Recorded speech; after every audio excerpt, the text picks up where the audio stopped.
Welcome to Live and Local with Christi Kannapel on Auburn's hit radio station, WEGL 91.1. Today in studio, we have 3 members of Auburn University's Chamber Choir. Thanks, Christy. Happy to be here today. My name is William McLean. I'm a senior, and I sing bass in the choir.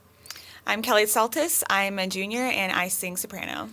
I'm Brian Gonzalez. I'm a junior, and I sing baritone. Well, thank you all so much for being here. And the Chamber Choir is directed by Dr. William Powell. Can you please explain exactly what the Chamber Choir is and how it differs from other choirs here at Auburn University? Sure. Well, the Chamber Choir is probably the newest choir here at Auburn's campus. It was formed, I think, about 4 or 5 years ago, and really the idea behind it was instead of having the 100-person choir that was the original choir, to kind of have a smaller 30 to 40 person group that could really be the face of the Auburn Choir program. So that is what we strive for. We really try to bring the most difficult literature that we can in this group and perform it at the highest level we can. So your songs are a lot more difficult than the other choir? Not only more difficult, but we do a lot more repertoire. We're also the choir that travels so that we can put Auburn's name out there. Where do y'all travel? Lately, mostly in Alabama, Georgia. We hopefully will be next year heading out toward Texas. Now, are these like competitions or just shows and concerts? We do usually attach our tours to festivals or competitions, especially the, William, do you remember what it's called? I can't remember. Oh, Collegiate Choral Festival. Yeah, we perform at that every fall. And usually our tour is based around that, and we'll travel around and then end singing at the Collegiate Choral Festival. This year it ended up being really close by, so we didn't do a big tour. We just kind of went and performed there. And do you perform different songs every place you go, or do you do about the same? We usually learn, each semester we'll probably learn about 7 to 8 new songs. We carry over some of our favorites and some of the fan favorites, every semester. But we usually try to switch it up each semester. And this semester, I know we're focusing predominantly on black composers. That's kind of been the theme of our repertoire selections. And a lot of times when people hear, black composers, you think gospel music. Right. But actually, we're doing a wide range. We have an arrangement of Ave Maria that we're singing, as well as, it's not only spirituals. It's all types of music. Right. And it just kind of, having a theme really kind of centralizes and helps the audience learn something, at these concerts. Right. When you go to the concerts, do you let people know that's what your theme is or what you're focusing on? Yeah, usually we either name the concert if we're planning on going to a place for a long time. If we're just doing a quick show, Dr. Powell will usually let everyone know, this is what our theme is this semester. I think last semester was America, so we did American composers, and this year's black composers. That's very interesting. What are some of your, I know, William, you were talking about some music you carry over. What are some of your favorites? Well, we haven't really performed it this semester, but I remember a song we did called Witness, which was kind of a spiritual. And I think we probably sang that for 4 semesters, something like that. But that would always bring the house down every single time we'd sing it. It was just such a spirited song. It had a lot of energy, clapping. And that was just something that I think every single person can still remember. I can bust it out right now if I had to. Go right ahead. We also have a standard patriotic set that we do, and we always do the alma mater. So that's kind of like at every concert you'll hear Star Spangled Banner, America the Beautiful, and then the alma mater as well. So you do Auburn's alma mater? Mm-hmm. And do you do it at every single place you go to? Mm-hmm. Usually if there's any type of Auburn connection, that's when we do it. And that's, obviously that's what the crowd likes to hear, and people stand up. And, a lot, with the patriotic set, the cool thing about that is anyone who's ever been a choir alumni is usually invited to come join. So you'll be standing next to folks at concerts that might have been in the choir 20 years ago. So that's always cool to see. And they'll just come up there and start singing with y'all? Yeah, and they remember the parts for the most part.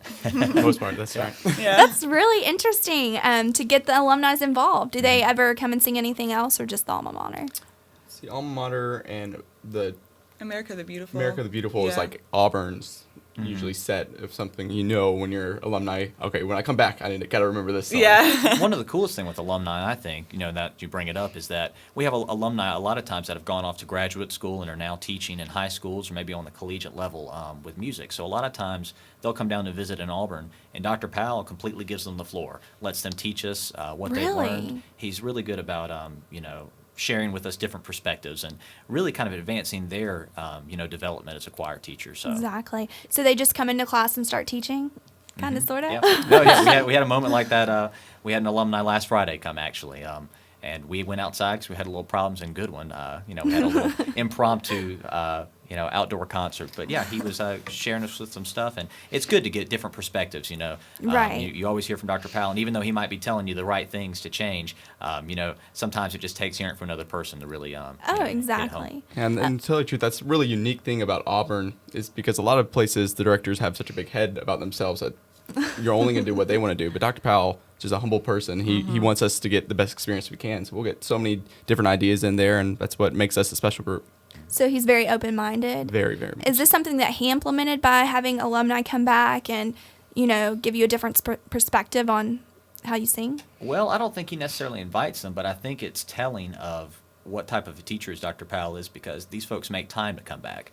They care about the group so much, and Dr. Powell has such an influence on their time here at Auburn that they're willing to drive, maybe several hours from Atlanta, flying in to make the stop and come see Dr. Powell in the choir. Right.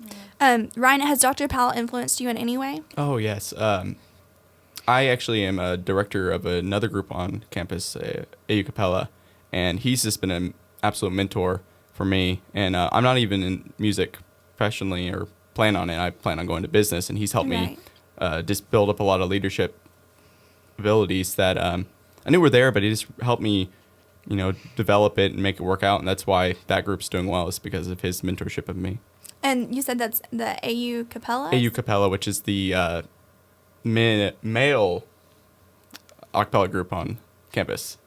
And we also have a new group that it just got created. Sure. We just started also this semester, getting a little off topic, but we started a co-ed a cappella group called Melodic.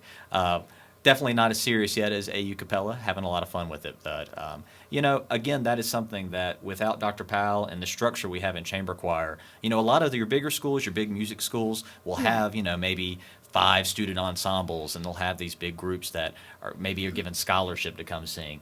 And it's really been Dr. Powell and what he's implemented here at Auburn that's allowed, musical groups to foster.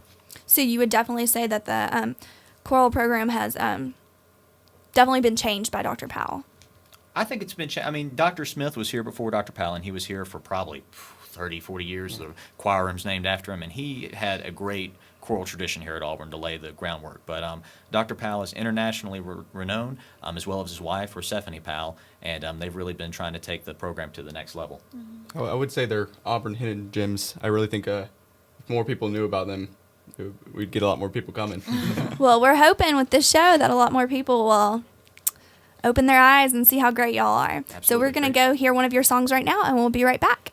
Lord, I keep so busy praising my Jesus. Keep so busy praising my Jesus. Keep so busy praising my Jesus. Ain't got time to die. 'Cause when I'm healing the sick, when I'm healing the sick, when I'm healing the sick, ain't got time to die. 'Cause it takes all of my time, all of my time. Lord, if I don't praise him, the rock's going to cry out. Glory and honor, glory and honor.